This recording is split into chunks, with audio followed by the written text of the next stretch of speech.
जम्मू संगवारी मल्ला जय जोहार। ये जो कक्षा है ये छत्तीसगढ़ पीएससी में मुख्य परीक्षा की तैयारी करने वाले बच्चों के लिए बनाई जा रही है। देखिए, मुख्य परीक्षा में स्टेप मार्किंग होता है और हर स्टेप लिख कर दिखाना होता है। तो ये क्लास जो है स्पेशली उनके लिए डिज़ाइन की गई है और वैसे बाकी एग्ज़ाम में भी ये बिल्कुल काम आएगा क्योंकि कॉन्सेप्ट क्लियर होगा इसमें। तो आगे हम सीधे पढ़ाई पे चलते हैं। देखिए, एक महत्वपूर्ण टॉपिक है प्रायिकता, प्रोबेबिलिटी। ठीक है, देखिए प्रोबेबिलिटी, प्रायिकता क्या है? तो ऐसे प्रयोगों या घटनाओं का अध्ययन जिनके परिणामों के संबंध में पूर्व निश्चित घोषणा या भविष्यवाणी ना की जा सके। आइए इसे सरल शब्दों में समझते हैं।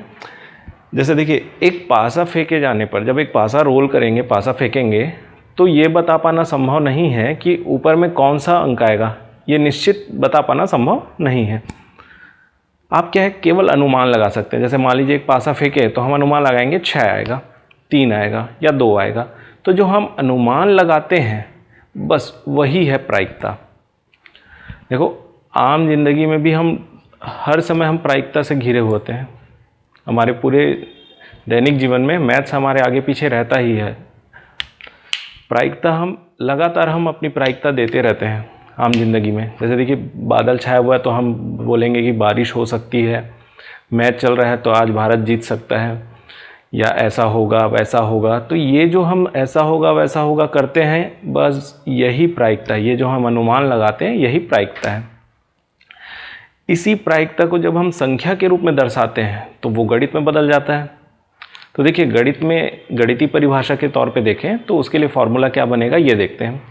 तो यदि कोई भी प्रयोग में कुल घटनाओं की संख्या s होगी, मतलब कोई भी घटना s प्रकार से घटित हो सकती है, और हमें जिसकी प्रायिकता निकालनी है, मतलब वांछित घटना, फेवरेबल इवेंट, अगर उनकी संख्या e है, वांछित घटनाओं की संख्या e है, तो हम e के घटने की प्रायिकता निकालने के लिए हम ये फॉर्मूला लेंगे, probability of e is equal to number of event, favourable event, upon number of total event.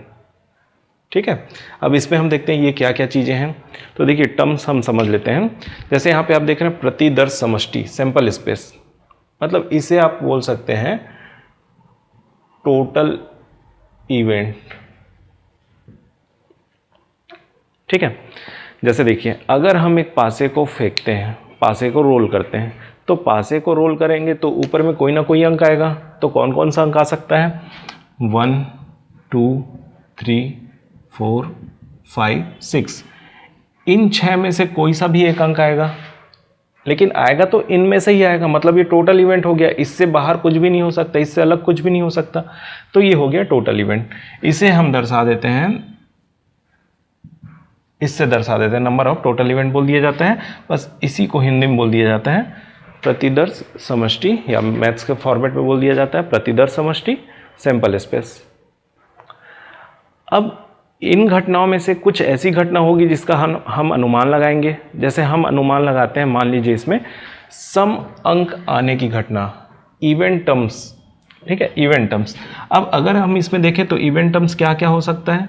2 हो सकता है, 4 हो सकता है, 6 हो सकता है। मतलब कुल मिला के 3 ऐसी घटनाएं हैं जो हम चाह रहे हैं कि सम संख्या अगर आए तो ये 3 घटनाएं हो सकती है जिससे सम संख्या आएंगी।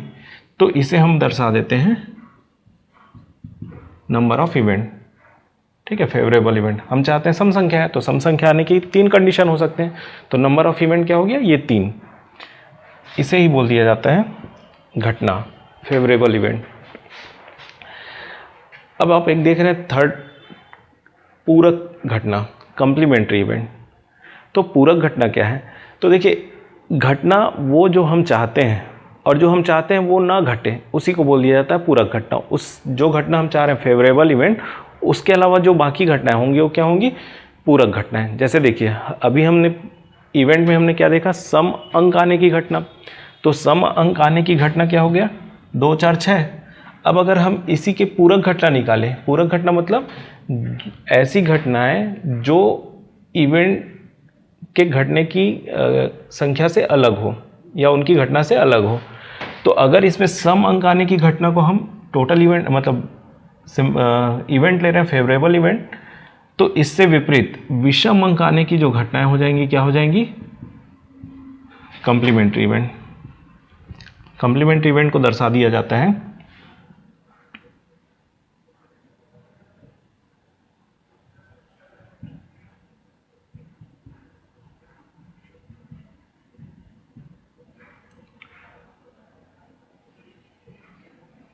ठीक है, कॉम्प्लीमेंट्री इवेंट को दर्शाने के लिए इनका प्रयोग करते हैं।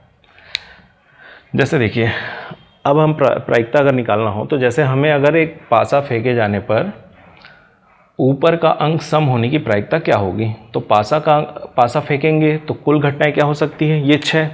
मतलब अगर हमें इवेंट प्रायिकता निकालनी है सम अंक आने की घटना, तो ऊपर में क्या होगा? सम अंक आने की कुल घटना कितनी है? नंबर ऑफ इवेंट 3,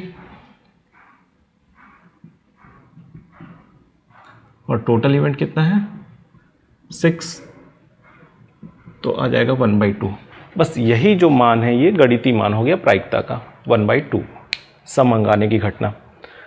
अब अगर हमको निकालना हो पूरक घटना, तो अभी हम सम अंक आने की घटना के लिए हम क्या ले रहे हैं? 1/2।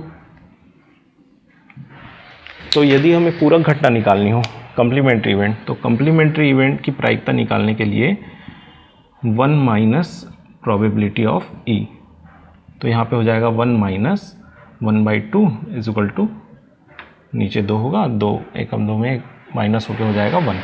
तो कॉम्प्लीमेंट्री इवेंट के लिए का मान निकालने का तरीका ये हो जाएगा, complementary event, probability of complementary event is equal to 1 minus probability of event. Actual में देखिए फॉर्मूला होता है probability of event plus probability of complementary event is equal to 1। मतलब दोनों मिलाकर टोटल 1 हो सकता है। प्रायिकता का जो वैल्यू है प्रोबेबिलिटी, इसका मान कभी भी 1 से अधिक नहीं होगा। प्रोबेबिलिटी का वैल्यू 0 से अधिक या बराबर हो सकता है और 1 के बराबर या उससे कम होगा। तो प्रोबेबिलिटी का वैल्यू कभी भी 1 से ज़्यादा नहीं होगा। ठीक है, हाँ ये प्रश्न करते हैं। देखिए जैसे प्रश्न लिखा हुआ है, एक पासे को फेंके जाने पर प्रायिकता क्या होगी कि ऊपर का अंक, पहला क्वेश्चन है, विषम हो। तो देखिए चूंकि मेन से हमें स्टेप लिखना है, स्टेप मार्किंग होता है, तो देखिए पहला हो जाएगा स्टार्टिंग में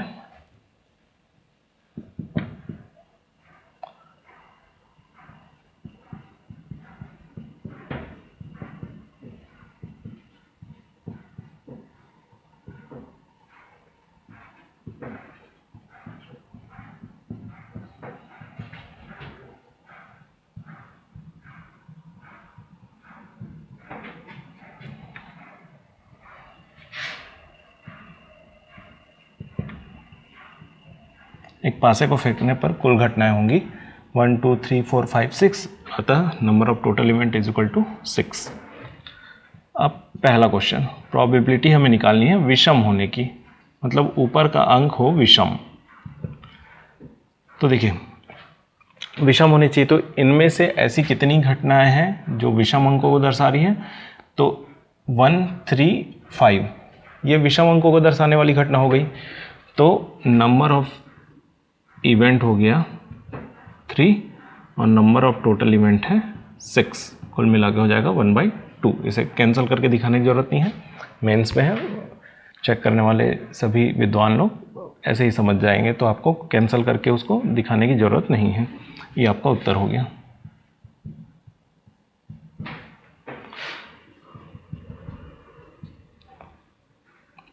सेकंड है 5 से कम हो, ऊपर का अंक 5 से कम हो, तो 5 से कम होने वाले घटनाओं की प्रायिकता निकालनी है। तो यहाँ पे देखिए 5 से कम कितनी घटनाएं हैं? 5 से कम होनी चाहिए, 5 के बराबर भी नहीं बोला है। तो 5 से कम कितनी संख्या है? 4। तो 4 ऐसी संख्या है जो 5 से कम है और कुल घटनाओं की संख्या 6। तो 2 से कैंसिल होके हो जाएगा 2/3। तीसरा क्वेश्चन है 2 का गुणज हो, 2 का गुणज मल्टीपल ऑफ 2,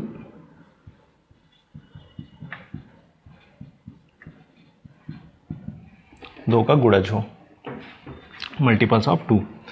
तो 2 का गुणज 2, 4 और 6, ये 3 ऐसे नंबर है जो 2 के गुणज हैं। ठीक है, 2 के गुणज में क्या होंगे 2, 4 और 6। तो 3 ऐसी संख्या है जो 2 के गुणज हैं और कुल संख्याओं की संख्या 6। 3/2 कैंसिल होकर हो जाएगा 3/6 इक्वल टू हो जाएगा 1/2 कैंसिल होकर। चौथा क्वेश्चन है अभाज्य हो। ठीक है, चौथा क्वेश्चन है ऊपर का अंक अभाज्य हो।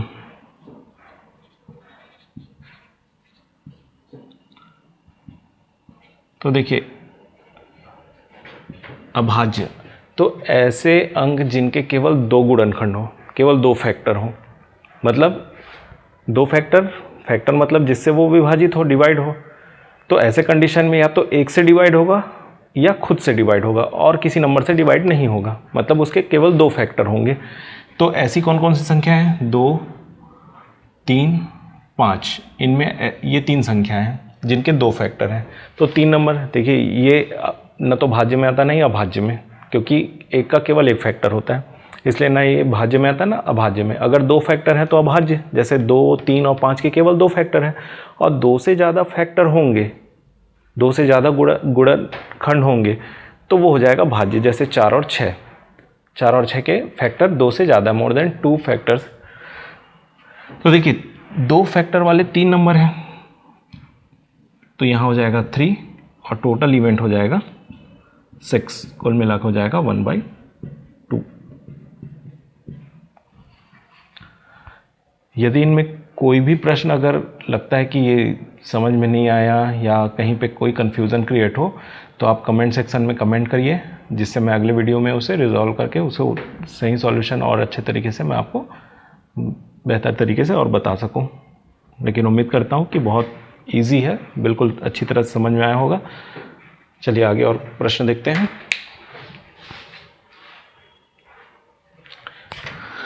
देखिए अगला प्रश्न है एक पासा उछाले जाने पर अभिष्ट प्रायिकता क्या होगी कि ऊपर का अंक 7 हो, ऊपर में लिखा हुआ नंबर 7 हो। तो देखिए पहला लाइन वही है,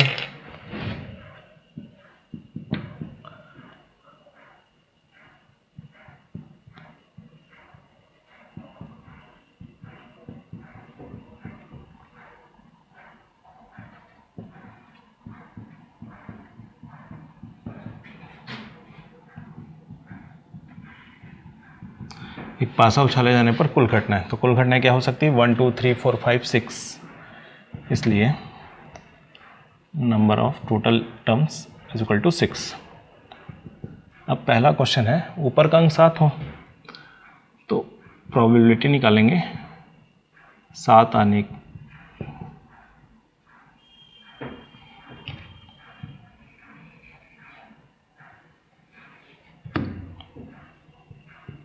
ऊपर का अंक 7 हो, तो देखिए ऊपर में लिखा हुआ अंक 7 होना चाहिए। तो जितनी भी घटनाएं हैं, कुल घटनाएं, इस कुल घटना में एक भी ऐसा अंक नहीं जिसमें 7 हो, कोई भी ऐसी घटना नहीं जिसमें 7 हो। इसलिए 7 आने की घटनाएं क्या हो जाएंगी, नंबर ऑफ इवेंट क्या हो जाएगा 0, और नीचे रखेंगे कुल घटनाएं क्या होंगी 6, कुल मिला के इसका वैल्यू भी 0। ठीक है, तो इसका आंसर जो होगा 0। अगर इसी में हमको सेकंड क्वेश्चन पूछे 7 नहीं आने की घटना, तो देखिए ये 7 आने की घटना है 0 और इसका जो ऑपोजिट है 7 नहीं आने की घटना, तो क्या हो गई पूरक घटना, कंप्लीमेंट्री इवेंट। तो पूरक घटना निकालने के लिए फॉर्मूला क्या है 1 माइनस प्रोबेबिलिटी ऑफ इवेंट। इसलिए ऊपर का अंक 7 ना हो तो उसके लिए हो जाएगा 1 माइनस प्रोबेबिलिटी ऑफ ऊपर का अंक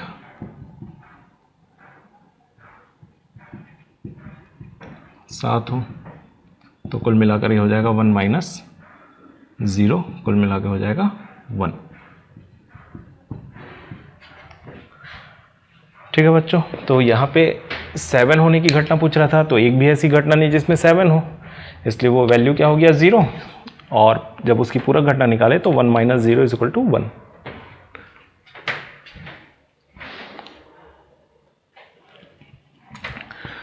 देखिए अगला जो प्रश्न है ये CGPSC की मुख्य परीक्षा वर्ष 2012 में पूछा गया था।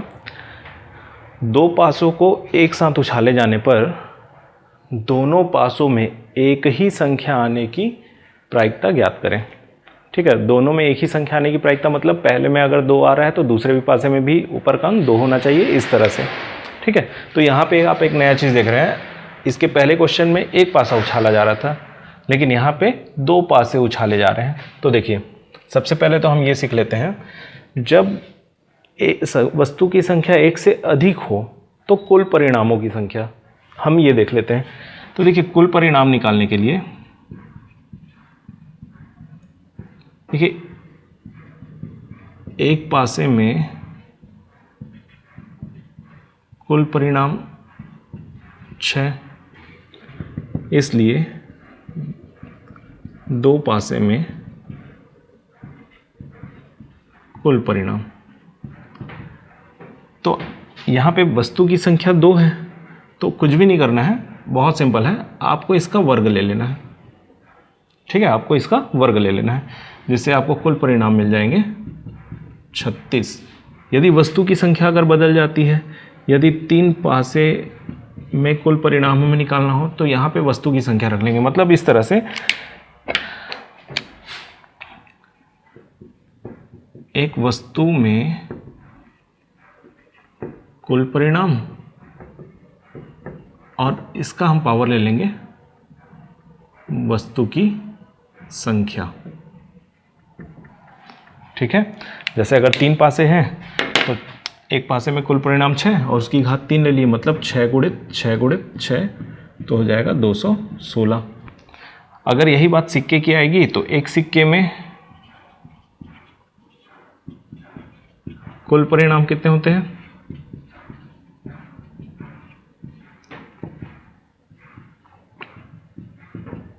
2।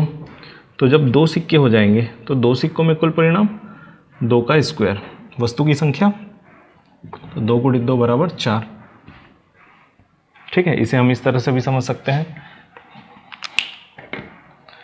पहले पासे में कुल परिणाम, दूसरे पासे में कुल परिणाम। अब इनका मल्टीप्लाई कर देंगे, पहले h का मल्टीप्लाई करेंगे तो h इंटू एच, फिर h इंटू टेल, फिर टेल का मल्टीप्लाई करेंगे टेल इंटू एच, फिर टेल इंटू टेल। तो कुल मिला के ये 4 परिणाम हो गए। ठीक है, यदि सिक्कों की संख्या 3 हो, सिक्कों की संख्या 3 हो तो एक सिक्के में कुल 2 परिणाम,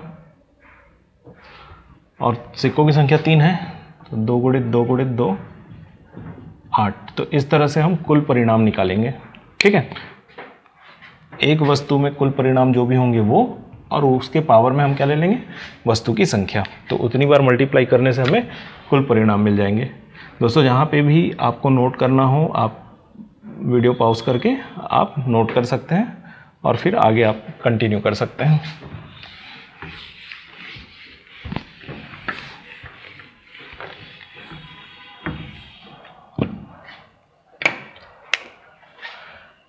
देखिए यहाँ पे 2 पासे हैं, तो 2 पासे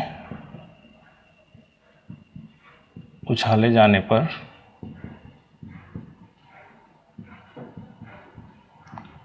कुल परिणाम। ठीक है, 2 पासे उछाले जाने पर कुल परिणाम, तो एक पासे में परिणाम मिलेगा 6, 6 गुणित 6 36। ठीक है, इसे हम अगर ऐसा चेक करना चाहें तो जैसे देखिए पहले में 1, दूसरे में भी 1, पहले में 1, दूसरे में 2, पहले में 1, दूसरे में 3, पहले में 1, दूसरे में 4, पहले में 1, दूसरे में 5, और पहले में 1, दूसरे में 6। इसी तरह से पहले वाले पासे में हमने सब में 1 कॉमन ले लिया और सेकंड पासे को हम रोटेट करते चले गए। अब अगर हम पहले में सब में हम 2 को कॉमन ले लें, पहले पासे में सब में 2 आ जाए और हम दूसरे पासे को हम रोटेट करते चले जाएं, तो पहले में 2, दूसरे में 1, पहले में 2, दूसरे में 2, पहले में 2, दूसरे में 3, पहले में 2, दूसरे में 4, दूसरे में 5 और दूसरे में 6। तो इसी तरह से कुल मिलाकर इधर पे 6 घटनाएं, इधर पे 6 घटनाएं, कुल मिला के 36 घटनाएं हमें मिलेंगी। तो कुल घटनाओं की संख्या क्या होगी? 6 × 6 36। इसी तरह से पासों की संख्या 3 होगी तो 1 और 6 का गुणा हो जाएगा 216। तो इस तरह से कुल घटनाएं निकलेंगी। तो 2 पासे उछाले जाने पर कुल परिणाम कितने हो गए? 6 × 6 36। इसलिए number of total event is equal to 36। अब बोल रहा है दोनों पासों में एक ही संख्या आने की घटना, तो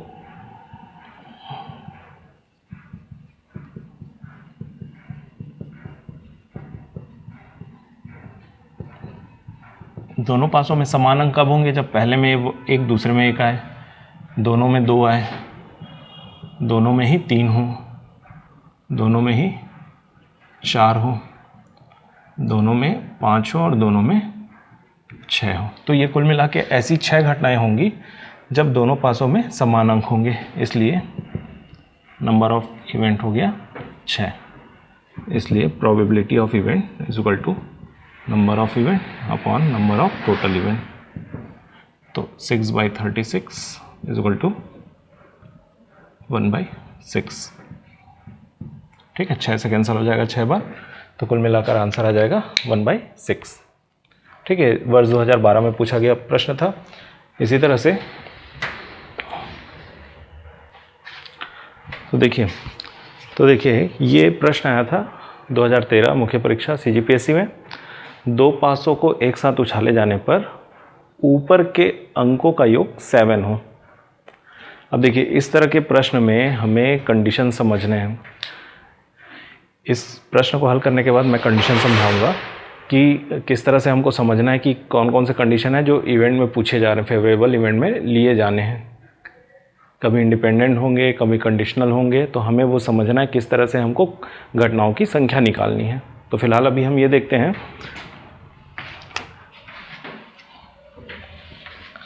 तो देखिए यहाँ पे कुल घटना है 2 पासे हैं, तो कुल घटना है 6 × 6 इज इक्वल टू 36। अतः number of total event is equal to 36।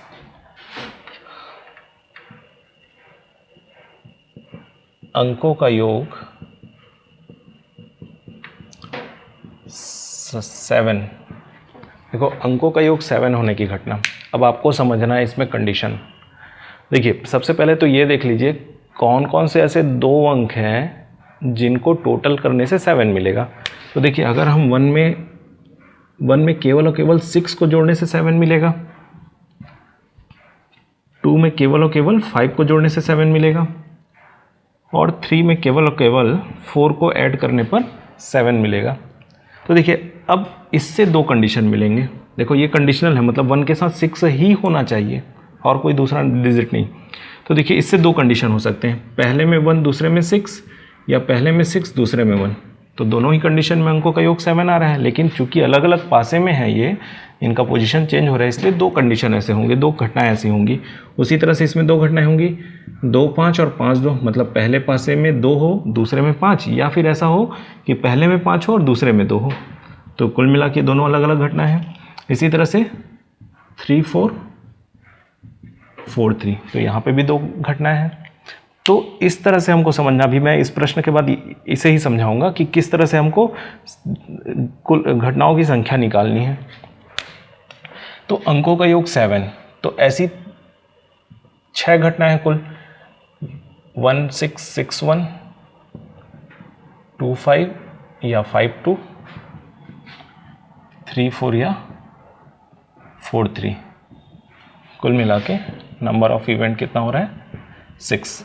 इसलिए प्रोबेबिलिटी ऑफ इवेंट हो जाएगा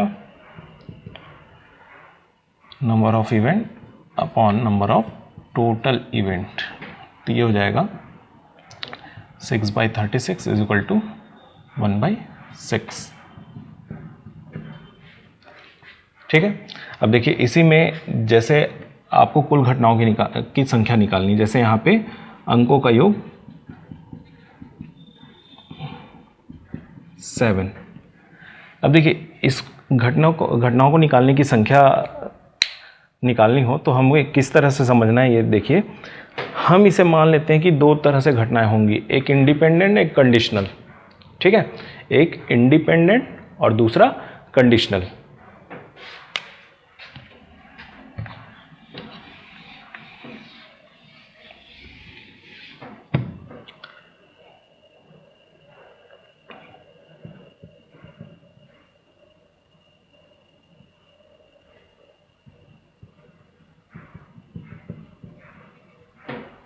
देखिए कंडीशनल में क्या है, जैसे अभी हम बनाए ये कंडीशनल था, जैसे अंकों का योग 7 बोला है, अंकों का योग हम यहाँ पे ले लेते हैं, चलिए अंकों का योग 9 हो, तो अंकों का योग 9 कब होगा, जब 3 के साथ 6 का एडिशन होगा या 4 के साथ 5 का एडिशन होगा। तो दो ऐसे कंडीशन होंगे जिसमें अंकों का योग 9 आ रहा है, लेकिन इनसे कितनी घटनाएं बनेंगी, तो देखिए इसे हम लिख सकते हैं 3 6 6 3।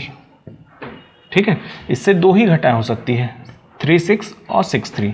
इससे दो घटनाएं हो सकती है 4 5 और 5 4। अब इसी में हम देखते हैं जो स्वतंत्र घटना इंडिपेंडेंट। अब जैसे अगर मान लीजिए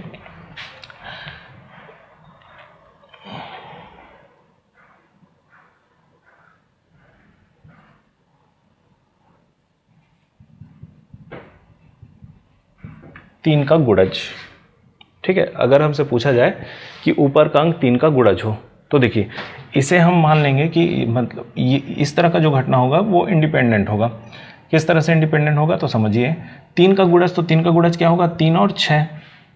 ठीक है, 3 व 6 3 के गुणज हैं। अब इससे कैसे बनेगा कंडीशन, देखिए हो सकता है पहले में 3 हो दूसरे में 6 हो, या दूसरे में पहले में 6 और दूसरे में 3 हो। अब हमें तो कंडीशन ये रखा है ना कि 3 का गुणज होना चाहिए। ठीक है, अब यहाँ पे देखिए कंडीशनल था तो इसे हम दो ही तरीके से लिख सकते थे, लेकिन यहाँ पे ऐसा नहीं है। यहाँ पे अब देखिए कैसे तरीका बदल जाएगा, इन दोनों का कॉम्बिनेशन तो बनेगा ही। ऐसा भी हो सकता है कि पहले में 3 और दूसरे में भी 3 हो, और ऐसा भी हो सकता है कि पहले में 6 और दूसरे में भी 6 हो। ठीक है, तो देखिए जरूरी नहीं कि पहले में 3 आए तो दूसरे में भी 3 आए या दूसरे में भी 6 आए, ऐसा कोई जरूरी नहीं है। जरूरी नहीं है मतलब इंडिपेंडेंट है, स्वतंत्र है।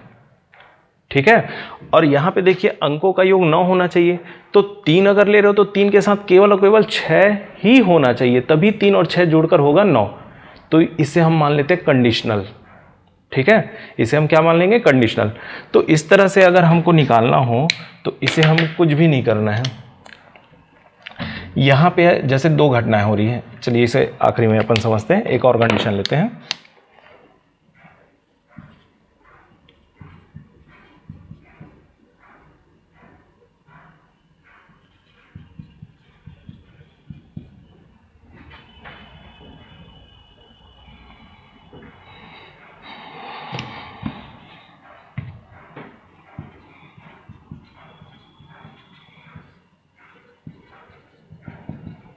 अंकों का गुणनफल 12 हो।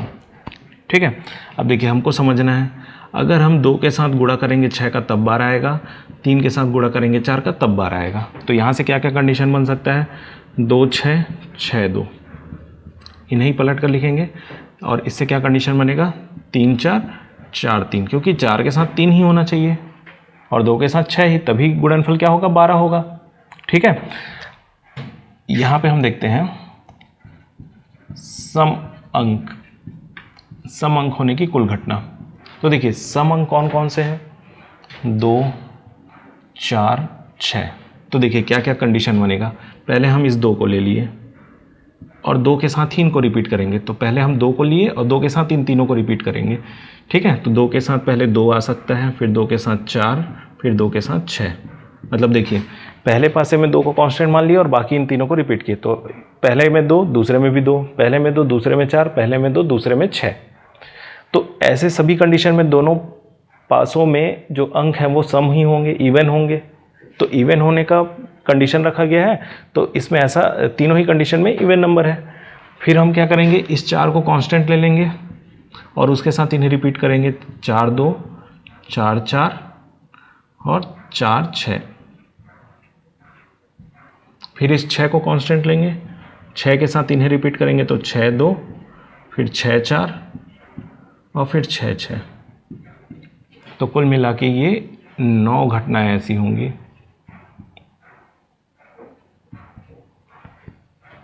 ठीक है, अब देखिए इसके पहले हम 7 वाले में देखे थे। 7 वाले में कितनी घटनाएं बन रही थी? 7 वाले में कितनी घटनाएं बन रही थी? 1 के साथ 6,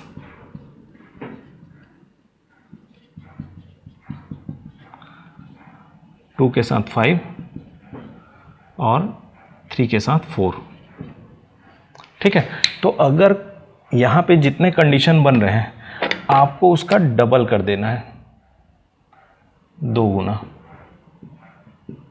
जैसे देखिए यहाँ पे 2 कंडीशन बन रहे थे, 1 2, तो 1 2 मैक्सिमम 2 कंडीशन थे, तो 2 × 2 कितना हो गया? 4। 4 कंडीशन बन रहे हैं। यहाँ पे भी 2 कंडीशन है तो 2 दूनी 4, डबल कर देंगे। यहाँ पे 3 कंडीशन है तो उसका डबल कर देंगे, 3 दूनी 6, तो 6 घटनाएं ऐसी होंगी। मतलब अगर आप सबसे पहले आपको देखना कंडीशन फॉलो हो रहा है क्या। कंडीशन कैसे? जैसे अंकों का योग 7 कब होगा? जब 1 के साथ 6 ही जुड़ेगा, 2 के साथ 5 ही जुड़ेगा, 3 के साथ 4 ही जुड़ेगा, तब ये कंडीशन हो गया। अंकों का योग 9, तो 3 के साथ 6 ही जुड़ेगा, और कोई अंक जोड़ोगे तो 9 नहीं आएगा। 4 के साथ 5 ही जुड़ेगा, तो ये कंडीशन हो गया। गुणनफल 12, तो 2 के साथ 6 का गुणा करेंगे तब ही 12 आएगा, 3 के साथ 4 का गुणा करेंगे तब ही 12 आएगा। ठीक है, तो ये सब कंडीशन को बता रहे हैं। तो जब कंडीशन हो तो पहले आप कंडीशन बना लीजिए और जितने कंडीशन बन रहे हैं उसका डबल कर दीजिए, तो आपको टोटल मतलब आपको नंबर ऑफ इवेंट मिलेगा, नंबर ऑफ इवेंट। जैसे यहाँ पे देखिए अंकों का योग 7 होने की कितनी कंडीशन बन रहे थे? 3, हम उसका डबल कर दिए, 3 दूनी 6, 3 × 2 6, तो टोटल ये 6 कंडीशंस। ठीक है, अब जब इंडिपेंडेंट हो, ठीक है, जब घटनाएं इंडिपेंडेंट हो, कैसे इंडिपेंडेंट होगी? तो जैसे बोल रहा है कि 3 का गुणज हो, तो 3 का गुणज होने के लिए क्या होगा? या तो अंक 3 होना चाहिए, 6 पासे में 1 से लेकर 6 तक में 2 अंक ऐसे हैं जो 3 के गुणज हैं, 3 और 6, तो 3 और 6, तो कुल कितनी घटना है? 2, तो आपको उसका वर्ग ले लेना है, कुल घटनाओं का वर्ग।